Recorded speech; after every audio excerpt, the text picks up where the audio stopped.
बहुत बहुत स्वागत है आप सभी का खबरों के सफर में। मैं हूं आपके साथ ज्योति यादव। बुलेटिन की शुरुआत करेंगे उत्तराखंड की खबरों के साथ। मुख्यमंत्री पुष्कर सिंह धामी ने शनिवार को शंकराचार्य चौक हरिद्वार में कावड़ पट्टी का औचक निरीक्षण किया है। उन्होंने अलग अलग राज्यों से आए कावड़ियों से प्रशासन द्वारा की गई व्यवस्थाओं के बारे में जानकारी ली। इस अवसर पर मुख्यमंत्री ने कावड़ियों पर पुष्प वर्षा कर उनका अभिनंदन भी किया है।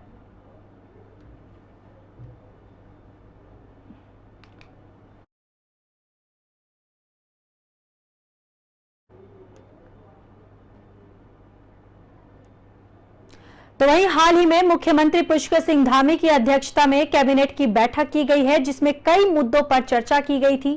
वहीं व्यापारियों के हित के लिए मुख्यमंत्री पुष्कर सिंह धामी ने एक बड़ा फैसला लिया है। उन्होंने कहा है कि आड़त बाजार को दूसरी जगह पर शिफ्ट किया जाएगा और जिसके लिए एमडीडीए को जमीन भी निःशुल्क उपलब्ध कराई जाएगी।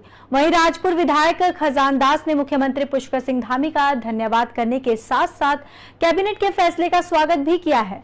उन्होंने कहा है कि जिस तरीके से मुख्यमंत्री पुष्कर सिंह धामी ने व्यापारियों के हित में स्मार्ट सिटी के कार्य कराए जा रहे हैं, जो बड़े ही सराहनीय हैं, और जिस तरीके से मुख्यमंत्री पुष्कर सिंह धामी ने व्यापारियों की सुविधा देखते हुए, क्योंकि व्यापारी लगातार मांग भी कर रहे थे कि आड़त बाजार को दूसरी जगह पर जमीन उपलब्ध कराई जाए, और उसको मुख्यमंत्री पुष्कर सिंह धामी ने पूरा किया है, जो कि बधाई के पात्र है।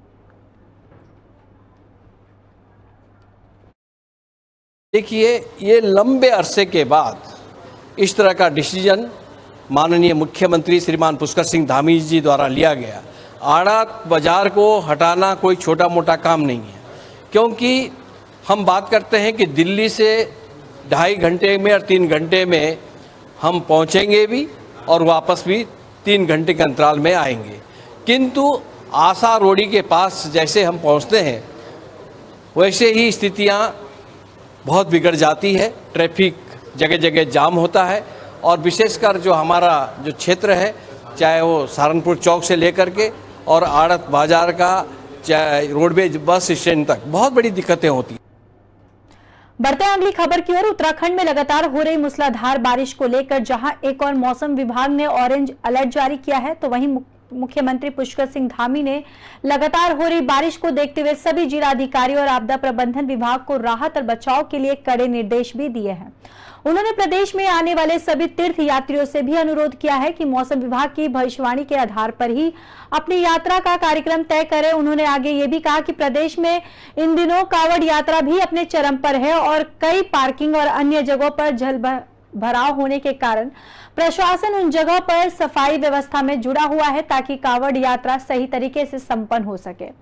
इसके साथ ही मुख्यमंत्री ने सभी अधिकारियों को सख्त निर्देश दिए हैं कि आपदा के समय कभी भी और किसी भी कर्मचारी और अधिकारी की जरूरत महसूस हो सकती है, इसलिए कोई भी अपने मोबाइल फोन बंद ना करे, ताकि समय पर लोगों को आपदा के समय मदद मिल सके। हमारे यहाँ पर चूँकि मौसम जब भी गड़बड़ होता है तो कई जगह पर भूस्खलन, रोड बंद हो जाना और अधिक वृष्टि के कारण से नदी नाले उफान पर आ जाते हैं। इसको देखते हुए सभी जिलाधिकारियों को, आपदा प्रबंधन विभाग को लगातार अलर्ट रहने के निर्देश दिए गए हैं, और साथ ही जो हमारे यात्री हैं, श्रद्धालु हैं, उन सब से भी लगातार हम लोगों का अनुरोध रहेगा कि मौसम की जानकारी ठीक प्रकार से कर लें और मौसम विभाग की जानकारी के अनुसार आगे के अपने प्रोग्राम बनाएं। कावड़ यात्रा चल रही है, पार्किंग, आवास और जो हमारे ट्रैफिक की व्यवस्था है वहाँ भी काफ़ी जगह पर जल भराव है। उसके बावजूद जो भी व्यवस्थित तरीके से प्रशासन के लोग, पुलिस के लोग, आपदा प्रबंधन के लोग इस काम में लगे, स्वच्छता का भी विशेष ध्यान। बागेश्वर विधानसभा के उपचुनाव जल्द होने वाले हैं और चुनाव संपन्न कराने के लिए चुनाव आयोग ने भी कमर कस ली है। वहीं राज्य मुख्य निर्वाचन अधिकारी बी पश्चिमुगन अपनी टीम के साथ यहां पहुंचे और व्यवस्थाओं का जायजा लिया है। वहीं उप निर्वाचन की समीक्षा भी की है। उन्होंने कहा है कि जल्द ही बागेश्वर निर्वाचन क्षेत्र में उप निर्वाचन होना है, इसलिए सभी सामग्री के लिए टेंडर प्रक्रिया कर ले, और उन्होंने ये भी कहा है कि निर्वाचन नामनावलियों के प्रकाशन के साथ ही दिव्यांग मतदाताओं को चिन्हितकरण के लिए निर्देश दिए और साथ ही साथ विकास भवन सभागार में शुक्रवार को आयोजित बैठक में मुख्य निर्वाचन अधिकारी ने कहा है कि नोडल अधिकारियों को जोनल और सेक्टर मजिस्ट्रेट के साथ ही कार्मिकों का डाटाबेस तैयार कर लेने और उनके प्रशिक्षण कार्यक्रम की भी तय कर ले। उन्होंने कहा कि निर्वाचन के लिए रूट चार्ट, कम्युनिकेशन प्लान और उपलब्धता सुनिश्चित करें। वहीं पर मतदान स्थलों का भी निरीक्षण किया है उन्होंने। साथ ही साथ आपको बताते चले कि उन्होंने शौचालय और रैंप आदि की व्यवस्थाओं को सुनिश्चित करने को कहा है। हम लोग एक तैयारी बैठक हम रिव्यू किया था। सभी डिस्ट्रिक्ट नोडल ऑफिसर थे, आरओ, एआरओ और डिस्ट्रिक्ट मजिस्ट्रेट भी थे और एसएसपी भी थे। हम लोग इनका बेसिक तैयारियां हैं और इनके पास पोलिंग बूथ से क्या क्या मिनिमम फैसिलिटीज़ हैं और इलेक्टोरल रोल का अप टू डेट है नहीं है और ईवीएम की अवेलेबिलिटी और इनका जितना भी नोडल ऑफिसर है, एक्सपेंडिचर मॉनिटरिंग, ट्रेनिंग और मूवमेंट प्लान, कम्युनिकेशन प्लान, इस सभी को हमने एक रिव्यू किया है। इन लोग पूर्व की आंकड़ा के सापेक्ष अब ये लोग पूरा डाटा निकाल के क्या क्या चीज़ इनका पूर्व में घटनाएं आए थे उसी प्रकार का आगे इसका जो भी अच्छे सुचारू रूप से चलाने के लिए बाजपुर नगर पालिका की टीम ने पालिका शॉपिंग कॉम्प्लेक्स में व्यापारियों द्वारा किराया नहीं दिए जाने पर निरीक्षण किया है। इस दौरान नगर पालिका की टीम ने व्यापारियों से जल्द किराया जमा करने के निर्देश दिए हैं। आपको बताते चले कि बाजपुर नगर पालिका शॉपिंग कॉम्प्लेक्स के व्यापारियों द्वारा किराया जमा न कराने को लेकर नगर पालिका के अधिशासी अधिकारी मनोज दास ने व्यापारियों को 10 दिन में किराया जमा करने के निर्देश दिए हैं। इस दौरान नगर पालिका के अधिशासी अधिकारी मनोज दास ने दुकानदारों से अपने अपने काउंटर दुकान के भी अंदर लगाने की चेतावनी दी है।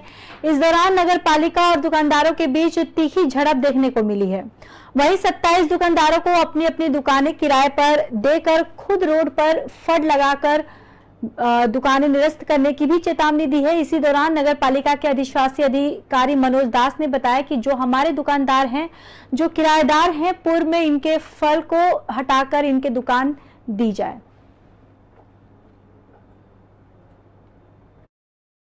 समय समय पर शासन और प्रशासन से वसूली के निर्देश होते रहते हैं। उस संबंध में हमने आज यहाँ की जो हमारे किराएदार हैं, यहाँ किराएदारों के रजिस्टर मैंने चेक करे तो उसमें यहाँ बकाया निकला जो काफ़ी सालों से जमा नहीं है। और ये भी एक शिकायत आई थी कि जो हमारे दुकानदार हैं यहाँ पर, जो किराएदार हैं हमारे, वो अपना फड़ थे इनके, तो फड़ हटा के इनको दुकान दी गई थी। आज ये दुकानों पे किराया देके अपने फड़ फिर। बढ़ते अगली खबर की ओर। चंपावत के पुलिस अधीक्षक देवेंद्र पिंचा के द्वारा जनपद में नशे की तस्करी पर रोक लगाने और भारत से नेपाल के कैसीनो में जुआ खेलने जाने वाले लोगों पर शिकंजा कसने के निर्देशों का अनुसार जनपद के बनबसा भारत नेपाल अंतर्राष्ट्रीय राजमार्ग पर स्थित बनबसा बैराज चौकी पर आने जाने वालों की सघन चेकिंग की जा रही है। ज्ञात हो कि बीते दिनों ही भारत को नेपाल के किसानों ने जुआ खेलने जाने वाले उत्तर प्रदेश के कुछ व्यापारियों से बड़ी मात्रा में भारतीय मुद्रा पकड़ी गई थी। वहीं नियमानुसार भारत नेपाल सीमा पर 25,000 रुपए तक के ले जाने की अनुमति भी है। वहीं आपको बताते चले कि निर्धारित रकम से ज्यादा सीमा के पार ले जाना प्रतिबंधित है और ऐसे में प्राप्त रकम को जब्त कर लिया जाता है और साथ ही रकम ले जाने वाले व्यक्ति के विरुद्ध भी कानूनी कार्रवाई अमल में लाई जाती है। शारदा चौकी प्रभारी हेमंत सिंह कठियत ने जानकारी देते हुए बताया है कि पुलिस अधीक्षक के निर्देशानुसार सीमा पर नशे की तस्करी और कैसीनो जाने वाले जुआरियों पर नकेल कसने पर सीमा पर सघन चेकिंग अभियान चलाया जा रहा है। सीमा पार करने वाले हर एक व्यक्ति और वाहन की सघनता से चेकिंग की जा रही है और यह अभियान आगे भी जारी रहेगा। ये जो शारदा बैराज चौकी है, ये भारत नेपाल अंतर्राष्ट्रीय सीमा पर स्थित है और बहुत ही सेंसिटिव पॉइंट है। इसीलिए अवैध मादक पदार्थों की तस्करी और अन्य जो कैसीनो जाने वाले अन्य लोग हैं, तो हम उनको किसी भी प्रकार से यहाँ पर चेक करके प्रॉपर ही और व्यक्तियों को। चंपावत जनपद मुख्यालय को तराई क्षेत्र से जोड़ने वाले टनकपुर चंपावत राष्ट्रीय राजमार्ग पर घोन से समीप पहाड़ी से पानी के साथ बहकर आए मलबे से यातायात बाधित हुआ है। मलबे को पार करने के लिए प्रयास में मलबे के बीच फंस गया है। और वहीं आपको बताते चले कि जेसीबी मशीनों से मलबा हटाने का प्रयास भी जारी है। वहीं वहां पर जरूरी काम आम लोग पैदल मलबा पार करने को मजबूर है और बीते कुछ दिनों से रुक रुक कर वहां पे बरसात भी हो रही है। वहीं मलबा बहाकर आ गया है, जिस कारण राष्ट्रीय राजमार्ग कई मीटर तक दलदली क्षेत्र में तब्दील हो चुका है।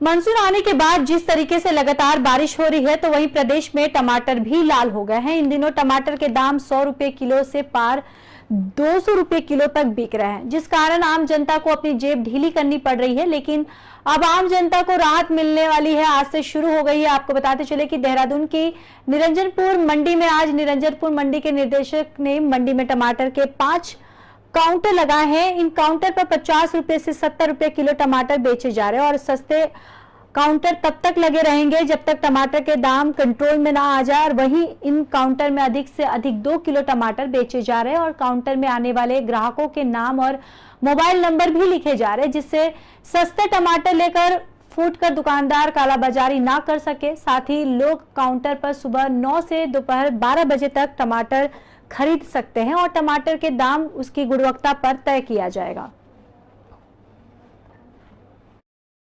ये जो बरसात के कारण आपको पता है कि टमाटर के जो रेट हैं बहुत हाइक हो गए हैं। बारिश के कारण फसल भी काफ़ी बर्बाद हो चुकी है और जो हमारे उत्तराखंड का टमाटर बेसिकली जो हमारे पहाड़ी क्षेत्र हैं, उत्तरकाशी, टिहरी और देहरादून का क्षेत्र है, जैसे चक्रवाता और नेटपाड़ वगैरह, वहीं से हमारे यहाँ टमाटर आता है। बाहर से इसमें लगभग टमाटर बहुत कम मात्रा में या ना के बराबर आ रहा है, क्योंकि नासिक, महाराष्ट्र और बेंगलोर में काफ़ी मात्रा में बारिश हो गई, जिससे पूरी फसल बर्बाद हो चुकी है और विद इन स्टेट हमारा टमाटर आ रहा है। लेकिन उससे फलस्वरूप क्या हो रहा है कि टमाटर की कम मात्रा के कारण क्या हो रहा है कि रेट उसके बहुत ज़्यादा हो गए हैं। तो माननीय मुख्यमंत्री और माननीय हमारे कृषि मंत्री और हमारे प्रबंध निदेशक महोदय द्वारा ये डायरेक्शन दिए गए हैं कि आप इसके मंडियों में काउंटर लगाएं, रिटेल काउंटर स्थापित किए। तो इसी को लेकर हम लोगों ने पूरे देहरादून, ऋषिकेश और अदर मंडियों में भी हमने डायरेक्शन भी दिए थे और उसमें हमने देश के रक्षा राज्य मंत्री ने बड़ाखेड़ा गांव पहुंचकर थल सेना में लेफ्टिनेंट पद पर चयनित हुई काजल बेहड के आवास पर पहुंचकर उन्हें शुभकामनाएं दी है। इस मौके पर बोलते हुए रक्षा राज्य मंत्री नैनीताल सांसद अजय भट्ट ने कहा कि लेफ्टिनेंट पद पर गदरपुर क्षेत्र की एक लड़की का चयन होना बड़ी बात है। मोदी सरकार द्वारा कुछ समय पूर्व यह आदेश पारित किए गए थे कि सेना में महिलाएं भी आ जा सकती हैं। इसी क्रम में लेफ्टिनेंट पद पर काजल बेहड का चयन हुआ है और हम उन्हें शुभकामनाएं देने पहुंचे हैं। काजल ने गदरपुर के साथ साथ पूरे लोकसभा में नाम कमाया है और हमें गर्व है कि हमारी बेटी अपने देश के लिए चयन हुआ है। इस दौरान काजल बेहड ने कहा है कि मेरे ये पापा का सपना था कि देश के लिए कुछ करूं, उसी सपने को साकार करने के लिए मैंने आर्मी के लिए तैयारी करती रही और जिसका परिणाम आज बड़े बूढ़ों का आशीर्वाद के साथ मुझे इस मुकाम तक पहुंचाया है।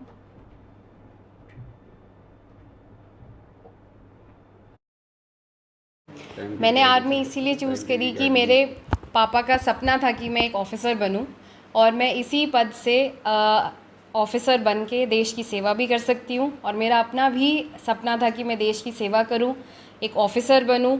इसलिए मैंने ग्रेजुएशन में भी एनसीसी ली थी अपने साथ और वहाँ भी मैं पूरी ट्रेनिंग मन से किया करती थी और इसके लिए मेरा परिवार से पूरा सपोर्ट रहा है। मेरे मम्मी पापा ने, मेरे भाई बहन ने मेरा पूरा साथ दिया है। ग्रेजुएशन में भी जब मैं गई थी तो एनसीसी लेनी थी मैंने और पापा साथ ही थे और उन्होंने सर से बात करके या जैसे भी था मेरा पूरा सपोर्ट किया कि मैं एनसीसी में जाऊं। हमारी बेटी आज लेफ्टिनेंट में निकली हुई है। इस क्षेत्र की बेटी है, पूरे क्षेत्र में खुशी की लहर है। क्योंकि मैं यहाँ से सांसद हूँ, मेरा संसदीय क्षेत्र है और बेहद खुशी हुई कि ये हमारे भविष्य के लिए, बेटियों के लिए और बेटों के लिए एक आदर्श बन चुकी है। इसे देखकर और भी हमारे लड़के लड़कियां जो हैं वो आगे आने की योजना बना रही हैं, सोच रही हैं, जो हम सब के लिए।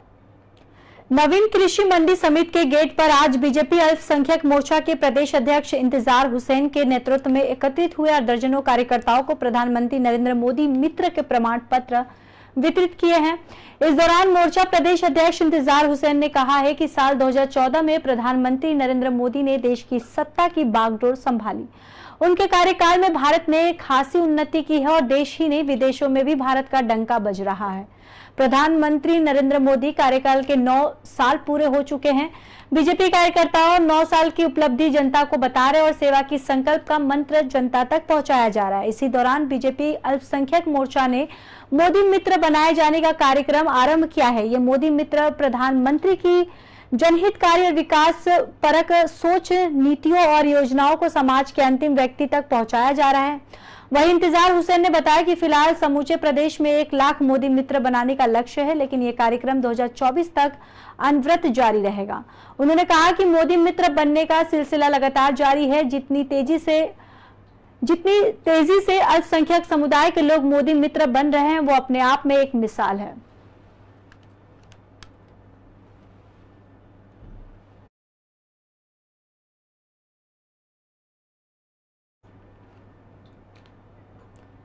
निकाय सभासद महासंघ के पूर्व प्रदेश अध्यक्ष गुड्डू सिंह चौहान के कांग्रेस पार्टी में उत्तराखंड प्रदेश किसान कांग्रेस कमेटी का प्रदेश महामंत्री नियुक्त किया गया है।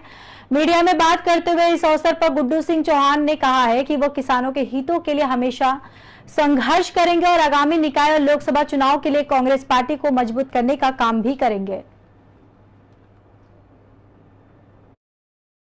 हमारे कदावर नेता इस क्षेत्र के पूर्व विधायक, पूर्व मंत्री आदरणीय सुरेंद्र सिंह नेगी जी, पूर्व विधायक शैलेंद्र सिंह रावत जी और तमाम कांग्रेस के कार्यकर्ताओं ने और नेताओं ने, पूरे नेतृत्व ने जो मुझ पर विश्वास जताया है, उसके लिए मैं पार्टी के नेतृत्व का आभार व्यक्त करता हूं, धन्यवाद करता हूं। और पार्टी की नीतियों को जन जन तक पहुंचाने के लिए, पार्टी के लिए ज़मीन से लेकर काम करने के लिए पूरी पार्टी को एकजुट करने के लिए हम लोग तन मन धन से करेंगे। लोकसभा चुनाव में पार्टी इस बार जो है भारी बहुमत। कोविड काल के दौरान लाइम, ब्लीचिंग और मेलाथियान पाउडर खरीद के नाम पर नगर निगम में बड़ा घोटाला करने का मामला सामने आया, जहां पर नगर निगम ने 26 लाख का मामला 102.61 लाख का खरीदा है, जहां पर ऑडिट के दौरान यह भ्रष्टाचार पकड़ में आया है।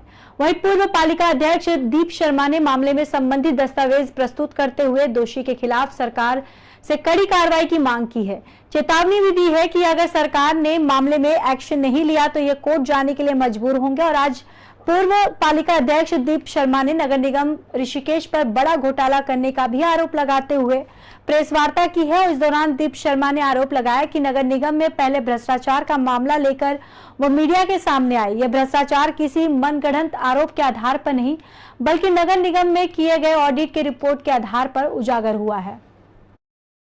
में नगर निगम ने कुछ परचेज करी है, जिसमें चूना था और मेलाथियन था और इस तरह की कुछ परचेज करी है इसने, और जिसमें ऑडिट ने ऑब्जेक्शन किया है। जो 1 करोड़ 3 लाख की परचेज हुई है उसमें 76,60,000 रुपए ज्यादा पेमेंट करी है। मतलब 1 करोड़ 3 लाख में 76,60,000 का मामला जो है तो हेरा फेरी हुई है, जो भी कुछ हुआ है। और ऑडिट ने ऑब्जेक्शन किया। साथ में उसने ये कहा कि इसमें बोर्ड से अप्रूवल नहीं ली गई, जो सामान खरीदने के नियम है वो पालन नहीं किया गया, जो इम्पोर्टर से खरीद होनी थी वो होनी थी वो नहीं हुई।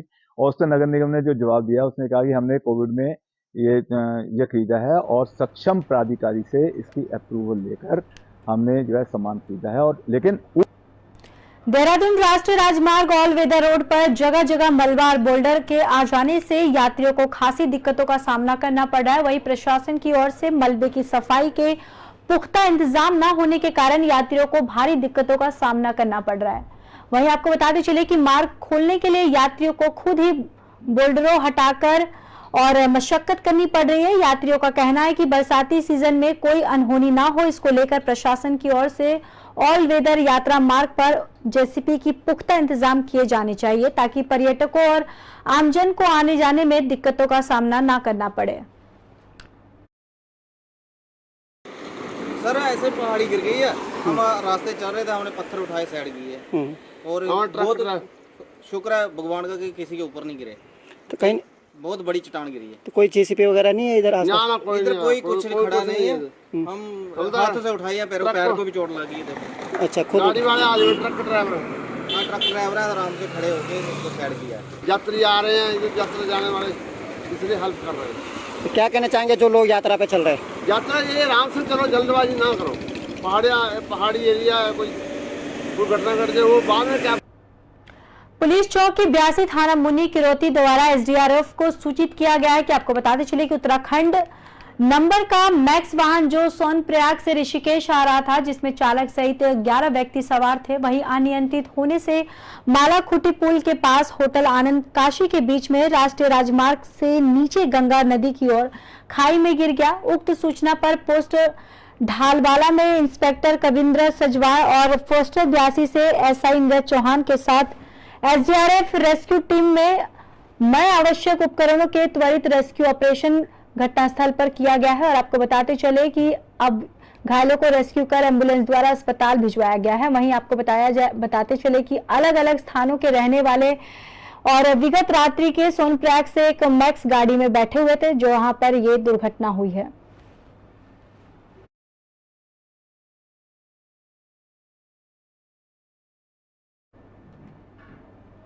उत्तराखंड की खबरों में बस इतना ही। बाकी देश और दुनिया की खबरों के लिए देखते रहिए ओंकार न्यूज।